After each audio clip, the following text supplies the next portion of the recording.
পারছি না, চোখের ভিতর রক্ত জমে গেছে। এমন হতে পারে আমি হয়তো এই চোখে আর সারা জীবন নাও দেখতে পারি। তো প্রিয় ভাই হল, আপনারা দেখছেন গত 2 দিন আগে যেন মামুনে লাইলারে মারিয়া করছেন গীতা তানোর অবস্থা কিলা গীতা করছেন, আর বর্তমানে আরেকটা লাইলায় আরেকটা ভিডিও নিয়ে আইসুন তাই কিতা কইছেন আপনারা শুনলে জিনিসটা বুঝতে পারবা। আর মারিয়া ঠিক আছে মারছই না, কিন্তু মারিয়া তানোর ওলা অবস্থা করছেন তাই বর্তমানে চৌকে দেখরে না, আর তাই ওখানেও হইতে না যে আমি কিবা না ভবিষ্যতেও চৌকে না দেখতে পারি। তো এইরকম অবস্থা হয়ে গেছে। আর তান্তানোর মাঝে বর্তমান পুরা বিচ্ছেদ হয়ে গেছে নিয়ে না, আপনারা সম্পূর্ণ ভিডিওটা দেখলে জিনিসটা বুঝতে পারবা। তাহলে আপনারা পুরা ভিডিওটা দেখিয়া শেয়ার করবা আর কমেন্ট করিয়া মতামত জানাইয়া যাইবা। তো চলকা আমরা ভিডিওটা দেখি। প্রিন্স মামুন সম্পর্কিত এটাই আমার শেষ ভিডিও। এরপরে আর মামুন এবং আমার রিলেটেড কোনো ভিডিও আপনারা পাবেন না, বা এই ব্যাপারে আমি আর কোনো কথা বলবো না। একটা মানুষের দেহের সবচেয়ে সুন্দর এবং সবচেয়ে লাইভলি অঙ্গ যেটা মানুষের চোখ, আজকে আমার এই ডান চোখটা আমি এখন পর্যন্ত ঠিক মতো খুলতে পারছি না, দেখতে পারছি না, চোখের ভিতর রক্ত জমে গেছে। এমন হতে পারে আমি হয়তো এই চোখে আর সারা জীবন নাও দেখতে পারি। একটা মানুষকে হিট করার একটা লিমিট থাকতে পারে। মামুন হৃদয় আহমদ শান্তর সাথে যে লাইভ বা কিছু বক্তব্য দিয়েছিল, সেখানে সে বলছে যে এটা হচ্ছে 3rd টাইম। আসলেই খুব বড় এবং বড় সড়ো ঘটনার এটা হচ্ছে 3rd টাইম। প্রথমবারের ছবি আপনারা দেখেছেন, দ্বিতীয়বারের ছবি আপনারা দেখেন নাই, বিকজ দ্বিতীয়বারে মার খেয়ে আমি এরকম গালে হাত দিয়ে দাঁড়ায় দাঁড়ায় আমি লাইভ করে বলছিলাম যে মামুন চলে গেছে। সেটা তৃতীয়বার হচ্ছে গতকালকে যেটা হয়েছে। তো আপনাদের কি মনে হয় যে মামুন বারবার বলছে হ্যাঁ আমি 3 বছর থেকে লায়লার সাথে আছি, আমি লায়লাকে সুযোগ দিয়েছি। আমাকে কিসের সুযোগ দিয়েছে? সে কি করার সুযোগ দিয়েছে? আমাকে তো শুনতে হবে যে এটা কি করার সুযোগ দিয়েছে। সে নিজের ক্ষেত্রে খুব বুক ভরে বলল হ্যাঁ এটা 3য় টাইম সে আমাকে মেরেছে। মামুন মেরে আমাকে যা ইচ্ছা তাই করে দিবে, আমার গায়ে হাত তুলবে। কেন আমার গায়ে হাত তুলবে? কোন অধিকারে সে আমার গায়ে হাত তুলবে? তার সাথে আমি এমন কি করেছি যেটাতে আমার গায়ে হাত তুলবে? আমি ওকে মদ খেতে মানা করেছি, আমি ওকে নেশা করতে মানা করেছি, আমি ওকে খারাপ কাজে খারাপ মেয়েদের সাথে মিশতে মানা করেছি। এই 3টা জিনিসে আমি ওকে মানা করেছি। এই 3টা জিনিস কি খারাপ? এই 3টা জিনিস মানা করা কি খারাপ? আমি কি ওর ভালো কোনো কাজে বাধা দিয়েছিলাম, নাকি আমি ওর জীবনে খারাপ জিনিস এনে দিয়েছি? আমি খারাপ কাজ করতে মানা করেছি, সেই জন্য সেটার শাস্তি হিসেবে সে কি আমাকে এভাবে মারবে? সে কি আমাকে অন্ধ করে দিবে? সে কি আমাকে ফিজিক্যালি অ্যাসল্ট করার কোনো রাইট রাখে? এবং আমাকে সে অনেক মানুষ, অনেক আই উইটনেস আছে।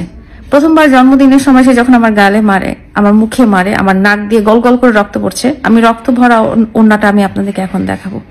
আমার গাড়িতে ড্রাইভার ছিল, ডাইরেক্টর আদিফ হাসান ছিল, আমার কাজের লোক ছিল গাড়িতে।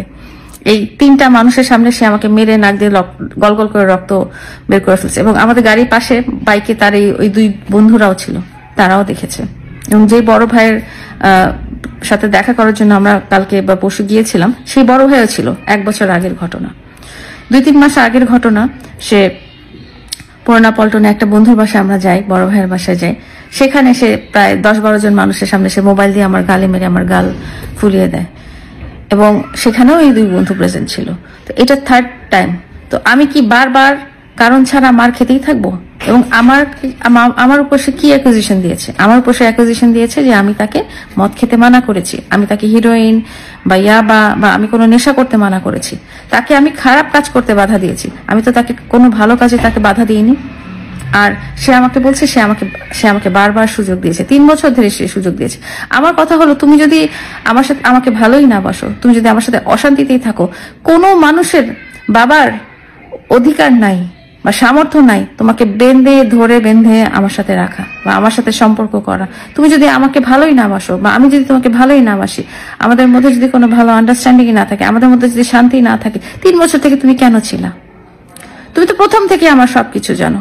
এমন তো না প্রথম দিন থেকে তুমি আমার চেহারা খারাপ, আমার বয়স বেশি, আমার এই ব্যাকগ্রাউন্ড ওই ব্যাকগ্রাউন্ড সবকিছুই তোমার জানা আছে। তাহলে তুমি কেন আছো?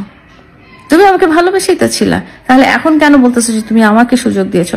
আমাকে তুমি কিসের সুযোগ দিয়েছো? কি প্রমাণ করার সুযোগ দিয়েছো? তোমাকে বাড়ি দিতে হবে সেটার সুযোগ দিয়েছো? তো বাড়ি তো আমি তোমাকে দিতামই, আমার যা কিছু আছে সবই তো তোমাকেই দিতাম। একজন লাইফ পার্টনার কি তো সবকিছু শেয়ার করে, তাই না? তারপরে তুমি বলছো আমি তোমাকে মেরেছি। তুমি আমাকে মেরে তুমি আমাকে হত্যা প্রচেষ্টা করবা, তুমি আমার চোখ নষ্ট করে ফেলবা, আমি কি সেলফ ডিফেন্স হিসেবে আমি কি কিছু করব না? আমি কি নিজেকে ঠেকাতে চেষ্টা করব না? আমি কি তোমাকে সরাই দিব না? সেক্ষেত্রে তোমার গালে এখানে এখানে হাতে আঁচড় লাগতেই পারে, আমার হাতে নখ আছে, লাগতেই পারে। তো সেটা তো বলার কথাটা যে আমি তোমাকে উল্টা মেরেছি। তুমি আমি যে সিচুয়েশনটা বর্ণনা করেছি সেটা থেকে তুমি একটাও তুমি ডিসএগ্রি করতে পারবা না, কারণ ওই সিচুয়েশনই হয়েছে এবং সেটা থেকে আমার একটা মিথ্যা কথাও নাই। গ্যারেজে তুমি আমাকে মেরেছো সেটার আই উইটনেস আমার দারোয়ান পর্যন্ত আছে এবং রাস্তাঘাটে লোকজনও আছে, ডিএইচএস এর পুরো এলাকা সিসিটিভি কভার, তুমি যা করেছো সমস্ত কিছুর ফুটেজ আছে, সবকিছুর ফুটেজ আছে, তুমি না করতে পারবা না, কারণ আমি এখানে কোনো মিথ্যা কথা বলি নাই। আর তোমার বন্ধুদের কথা বললা, আমি যেদিন থেকে প্রথম থেকে যখন তোমার সাথে আমার পরিচয়, সেখান থেকেই তোমার এই 10-12 জন বন্ধু, আমি যেখানে গেছি, যেখানে খেতে গেছি, যেখানে ঘুরতে গেছি, আমার বাসায় ওরা কোন দিন থাকে নাই, কোনদিন না থেকে আসে। তুমি যে বলতেছো যে ওরা এই জিনিসটা বললো যে তুমি এমন কিছু বলছো যাতে সে ভয় পায় কিসের? সে তো তারা দুজন তো সকাল থেকে আমাদের বাসায়, সকাল থেকে তো তুমি মদ নিয়ে বাসার মধ্যে মদ খাচ্ছ, কাজের লোকজন জানে না? কাজের লোকজনের ইন্টারোগেশন করো, বের হয়ে যাবে তো, ওদেরকে জিজ্ঞেস করো। ওরা আমার বাসায় বসে সকাল থেকে তোমার সাথে মদ খাইছে, আমি ছিলাম না, ভাত খাইছে, ভাত খেয়ে আমার যখন আসার টাইম হয়েছে তখনও তারা ছিল। আমি আসছি, আমি এসে নেপাল থেকে আমি ওদের জন্য চকলেট নিয়ে আসি, সেই চকলেটও পর্যন্ত দিছি। তোমার বন্ধুরা বা তুমি কেউ অস্বীকার করতে পারবা? তাহলে তোমার বন্ধুদেরকে আমি খাওয়াইছি, পড়াইছি, আমার গাড়ির টাকা দিয়ে আমি ঘুরাইছি যেখানে গেছে সেখানে। আমি কক্সবাজারে তোমাকে নিয়ে আমি তোমার জন্মদিন সেলিব্রেট করতে গেছি, সেখানে তোমার ওই জুবায়ের ছিল, আমার প্লেনে করে নিয়ে গেছি, আমার টাকা খরচ হয় নাই, 70,000 টাকা খরচ হয়েছে তোমাদের পেছনে, শুধু যাওয়া আসা আর তোমার জন্মদিনের হোটেলে থাকা খরচ। আমি কি কোনোদিন ওকে রেখে দিয়ে গেছিলাম? অস্বীকার করতে পারবা? কোনোদিনও অস্বীকার করতে পারবা। তুমি যদি অস্বীকার করো তাহলে আমি বলবো যে তুমি আসলে তোমার বাবা মার জারজ সন্তান। সত্যি কথা, তোমার এবং তোমার বন্ধুদের জন্য, তোমার পরিবারের জন্য আমি এত কিছু করছি, তারপরে বললো ঠিক হয় না। তুমি সবসময় মনে করো যে আমি তোমার খারাপই চাই। তুমি যদি এটা বিলিভই করে থাকো তাহলে তুমি আমার সাথে কেন থাকো? আমার কথা হচ্ছে তোমাকে কেউ জোর করে রাখেনি, আমাকে কেউ জোর করে রাখে নাই। আমি সর্বোচ্চ ট্রাই করছি, বিকজ আমি তোমাকে রিয়েল লাভ করছি। আমি তোমার কাছ থেকে কি পাইছি? ফেম পাইছি। এই ফেম দিয়ে আমার কি হবে? যাই হোক, তো আমি যেটা বলতে চাই যে সুযোগ তুমি আমাকে দাও নাই, সুযোগ আমি তোমাকে দিছি। প্রত্যেকবার তোমার কাছে আমি ফিজিক্যালি অ্যাসল্টেড হয়ে আমি কোনোবারই পাবলিকলি প্রকাশ করি নাই। 1 বছর 2 বছর আগের ঘটনা আমি এখন বলতেছি, কারণ আমি দেখছি যে দিনকে দিন এসবের মাত্রা বেড়েই যাচ্ছে এবং তোমার কোনো অধিকার নাই আমার একটা চোখ নষ্ট করে দেওয়ার বা আমার মুখের মধ্যে হিট করার বা আমাকে এভাবে রাস্তাঘাটে মারপিট করার। তোমার একটা খারাপ জিনিস আমি জাস্ট করতে না করেছি বা বাধা দিয়েছি সেটার জন্য, বাট তুমি এটা কখনো করতে পারো না, এটার কোনো রাইট তোমার নাই। তোমাকে একটা জিনিস বলে রাখি, তোমার কোনো কিছু ভালো না লাগলে তুমি সুন্দর মতো চলে যেতে পারতা, মিউচুয়ালি তুমি চলে যেতে পারতা, তোমাকে আমি আটকায় রাখি নাই। তুমি থাকবাও, তুমি মারবাও, তুমি মদও খাবা এবং তুমি বড় গলায় বলবা মদ তো সবাই খায়, নেশা তো সবাই করে। আজকে আমি বলি তোমার আজকে ডোপ টেস্ট করা হোক, তারপরে বোঝা যাবে তুমি ড্রাগস নাও নাকি নাও নাই। তোমার বন্ধুদের ডোপ টেস্ট করা হোক, তারপরে বোঝা যাবে তারা ড্রাগস নেয় নাকি নেয় নাই। তারপরে তুমি আসো। বন্ধুদের, তুমি হৃদয়কে বলেছো যে দুজনই মারামারি করেছি, আমি তোমাকে মার দিয়েছি, তুমি আমাকে মেরে এভাবে হিট করে আমার চোখ অন্ধ করে দিবা আর আমি প্রোটেকশন করবো না? আজকে হৃদয়কে মারলে হৃদয় কি বসে থাকতো? হৃদয় উল্টা মারতো না? হ্যাঁ, আমি নিজেকে প্রোটেক্ট করার জন্য আমি তোমাকে সরাইছি, তোমার গায়ে আঁচড় লাগছে, তো তার মানে তো এটা না যে আমি মারামারি শুরু করেছি। এবং তোমার সাথে তো আমার কোনো রকম ঝগড়াঝাটি হয় নাই, সেখানে কোনো ঝগড়াঝাটি হয়নি। আমি একটা কথা বলছি, তুমি মদ খেলেও মানুষ হয়ে যাও, কারণ তুমি এটাতে তো আমাকে তুমি এভাবে ক্ষতি করার কোনো তোমার অধিকার নাই। এখন মানুষজন অনেকে অনেক কথা বলবে। তুমি বলেছো আমি 999 কল করেছি, তুমি বলেছো আমি লাইভে গেছি। কখন গেছি? এর আগেও তো তুমি মেরেছো, তখন কি গিয়েছিলাম? যখন আমি দেখছি তুমি এক্সট্রিম করে ফেলতেছো, আমার মনে হয়েছে তুমি আমাকে রাস্তায় ফেলে উপর দিয়ে গাড়ি চালা আমাকে মেরে ফেলবা। আমি যদি আজকে মরে যেতাম, তখন এই যে হৃদয় আহমেদ শান্ত সাথে যে কথাগুলো তুমি বড় বড় গলায় বললা এবং অন্য মানুষের সাথে যে বড় বড় গলায় বললা যে আমার নামে তোমার বদনাম হয়েছে, আমি 999 কল করে বদনাম করেছি, আমি লাইভে যেয়ে বদনাম করেছি, আমি যদি আজকে মরে যেতাম তখন আমাকে কে বাঁচাতো? আমি মরে যাওয়া তো পরের কথা, আমি যখন ভিকটিম হয়ে সবার কাছে হেল্প চাচ্ছিলাম তখনও তো কেউ আমার পাশে আসে নাই। তুমি জানো তুমি আমাকে এতই ভালোবাসছো, জীবনে এতই সুযোগ দিছো, তুমি দেখছো তুমি আমাকে মেরে কি করছো? তুমি কি এসে তুমি কি একটা বারো খোঁজ নিছো যে না আমি তোমার সাথে একটা রিলেশনে ছিলাম, 3 বছর ধরে একটা রিলেশনে ছিলাম, তোমার সাথে একসাথে থাকছি, খাইছি, বসছি, উঠছি, ঘুরে বেড়াইছি, এই মেয়েটাকে আমি মেরে এই মেয়েটার চোখে সে দেখতেছে না, তাকে আমি হসপিটালে নিয়ে যাই বা সে কি কোনো ওষুধ খাইছে না খাইনি, এই মানবিকতাটা তো তোমার মধ্যে নাই। কারণ তুমি নেশা করে তোমার মধ্যে মানবিকতাটা তুমি দূর করে ফেলছো, তুমি একটা জানোয়ারে পরিণত হয়েছো। যত যাই হোক, কারো গায়ে হাত তোলার অধিকার তোমার নাই।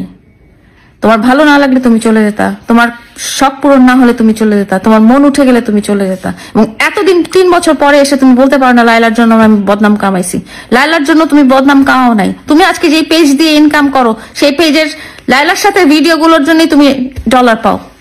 তোমার একা ভিডিও দিয়ে তুমি কত টাকা পাইছো তুমি আমাকে জানাও। তুমি এই তোমার টিকটক থেকে তো তুমি কোনো টাকা পাও না, তোমার লাইকি থেকে তো এখন তুমি কোনো টাকা পাও না। এখন তুমি চলতেছো কি দিয়ে? এখন তোমার ফেসবুক পেজ দিয়ে চলতেছো, ঠিক আছে? তো এখানে তুমি আমাকে দিয়ে তো ভিডিও করাইছো এবং এটা দিয়েই তো তুমি চলতেছো, এই ভিডিওর ভিউ দিয়েই তো তুমি টাকা কামাইতেছো, সেটা দিয়েই তো তুমি সবকিছু করতেছো, তাই না? তো পরিশেষে আমি সবাইকে এই কথাটা বলতে চাই যে মামুন চ্যাপ্টার আমার জন্য ক্লোজ। মামুন আমার জীবনে আর কখনো ফিরে আসবে না এবং আমি মামুনের জীবনে আর কখনো ফিরে আসবো না। এবং এই ধরনের মানুষকে জীবনে ঠাঁই দেওয়ার কোনো প্রশ্নই ওঠে না। এবং এই ধরনের মানুষ যে মদ খেয়ে বলে হ্যাঁ আমি 2-1 বার, সে 2-1 বার না, সে 2-1 বার না। কত এভিডেন্স চান? সব এভিডেন্স আছে আমার কাছে। 2-1 বার মদ সে খায় নাই। যাকে খারাপ কাজ করতে মানা করাতে যে মানুষকে খুন করার পর্যায়ে নিয়ে যেতে পারে, মারামারি করতে পারে, তার সাথে তো দ্বিতীয়বার না, এটা তো অনেকবারের পরে, এটা লাস্ট টাইম, এটা যখন এক্সট্রিম। সব বলছে আপনি কেন লাইভে গেছেন, আপনি কেন 999 কল দিচ্ছেন, নিজেরা ঠিক করে ফেলবে। আরে ভাই, কেউ যখন তোমাকে এভাবে হিট করতে থাকবে, মারতে থাকবে, তুমি কি বসে বসে মার খাবা? একটা শক্তিশালী মানুষের কাছে তুমি কি বসে বসে মার খাবা এবং নিজে মরে যাওয়া পর্যন্ত ওয়েট করবা? কিন্তু এত কিছু বলার পরও তো ওই মুহূর্তে কেউ আমাকে বাঁচাতে আসে নাই, কেউ আমাকে সাহায্য করতে আসে নাই। দর্শকদেরকে আমি এটাই বলবো যে আপনারা যখন আশেপাশে কোনো অবলা মানুষকে এভাবে টর্চার্ড হতে, অ্যাসল্টেড হতে দেখবেন, আপনারা কাইন্ডলি আগায় আসবেন। কারণ আপনার জন্য হয়তো একটা জীবন বেঁচে যেতে পারে। এমনও হইতে পারতো যে সেদিন মামুন আমাকে মেরে ফেলছে, তখন আপনারা কি করতেন? তো মামুন চ্যাপ্টার আমার জন্য ক্লোজ, এটা নিয়ে আর কোনো কথাই আমি বলতে চাই না।